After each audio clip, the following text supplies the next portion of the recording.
tu es la personne avec qui concrètement tu vas cohabiter le plus longtemps. Et tu es la seule personne qui contrôle ton propre corps et ton propre esprit. Et pour moi, c'est important de se sentir unique. Et là, tu vas me dire, Alban, pourquoi selon toi c'est important de se sentir unique? Ben, pour moi, c'est plus important que je me sente comme Alban Stoll, comme moi, quoi, que comme un humain lambda. Parce que le fait de me sentir vraiment comme Alban Stoll, ça permet de me sentir plus vivant, comme un humain, quoi, mais plus en vie et plus surtout dans ma vie. Et ça permet de me sentir globalement plus heureux, de mettre des actions en place pour que je me sente plus heureux. Et en soi, selon moi, chacun d'un côté est unique et chacun d'un côté c'est quelqu'un de lambda. Mais pour moi, le fait de se dire, d'avoir un schéma de pensée dans le sens où tu te sens unique, c'est mieux que d'avoir un schéma de pensée où tu te sens lambda. Même si tu peux avoir les deux, tu vois. Pour moi, le fait de se sentir unique, c'est supérieur, c'est plus positif, tu vois. Et là, je vais te citer deux éléments pour t'inspirer un peu et que moi j'ai trouvé pour me sentir unique. Le premier, alors au début je m'en foutais, mais je suis né au bout de 6 mois et je faisais 814 grammes. Pourquoi je dis que je m'en foutais? Parce que oui, peut-être dans mon âme, dans mon cerveau, c'est marqué, tu vois, parce que ça arrivait dans cette situation, tu vois, ça arrivait que à moi. Mais concrètement, je m'en foutais parce que oui, je l'ai vécu, mais je m'en souviens pas. J'ai pas de souvenir de ça. Mais finalement, j'ai compris que c'était important parce que ça arrive pas à tout le monde. C'est quelque chose qui fait que je suis unique et de me dire que je suis passé si proche de la mort et si proche de graves problèmes. Gros, en fait, ça me donne un boost d'énergie, concrètement, quand j'y pense.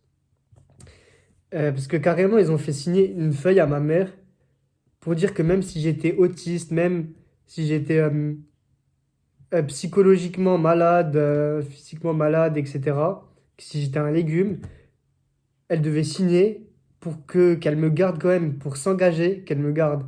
Et heureusement, j'ai pas eu tous ces problèmes. Le seul problème que j'ai eu, c'est un problème où j'avais des tendons d'Achille trop courts.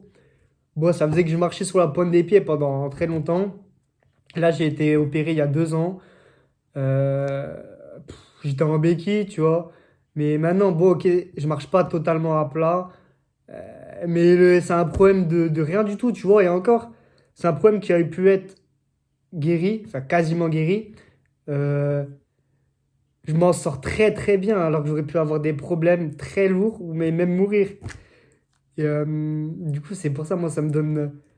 Quand j'ai pris conscience que, ouais, ça arrive pas à tout le monde, que je suis unique dans ce sens-là, d'un côté, ça m'a boosté. Et là, quand j'y repense, ça me boostait alors avant ça, je m'en foutais.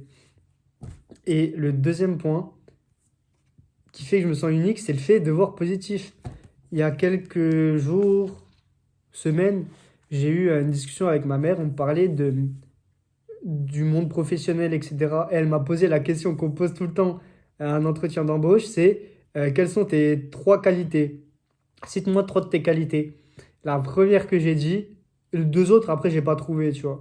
Mais la première et la seule que j'ai dit, c'est que je vois positif, que je suis quelqu'un de positif. Et ma mère, c'est quelqu'un du métier.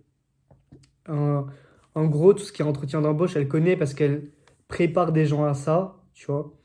Et depuis 15 ans, à peu près, c'est son métier.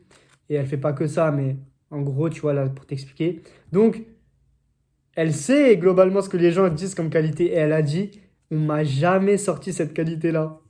Et c'est quand elle m'a dit ça que j'ai eu l'idée de faire cette vidéo. Tu es unique. Parce que comme ma mère qui soit dans le métier, elle n'est jamais entendue que quelqu'un se qualifie de positif, que quelqu'un dit qu'il voit positif. Je me suis dit, là, oh, j'ai une aura comme ça autour de moi. Je me suis dit, ouais, je suis unique.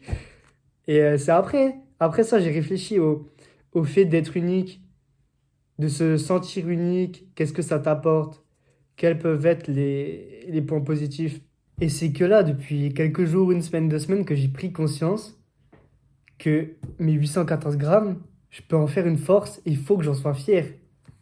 Pour conclure, pour moi, c'est important que tu trouves des points chez toi qui font que tu sois unique. Ça peut être n'importe quoi. Par exemple, dans des choses que... Là, c'est dans des choses que je suis, mais toi, ça peut être par exemple dans des choses que tu fais. Si, par exemple, tu es volleyeur à haut niveau, bah, il n'y a pas tout le monde qui est volleyeur à haut niveau, tu vois. Et dans cette chose-là, tu es unique, tu vois. Et ça peut être dans des choses que tu es ou que tu fais. Pour moi, ça a que des points positifs, hein. Et sur ce, comme d'hab, vois positif et kiffe ta vie.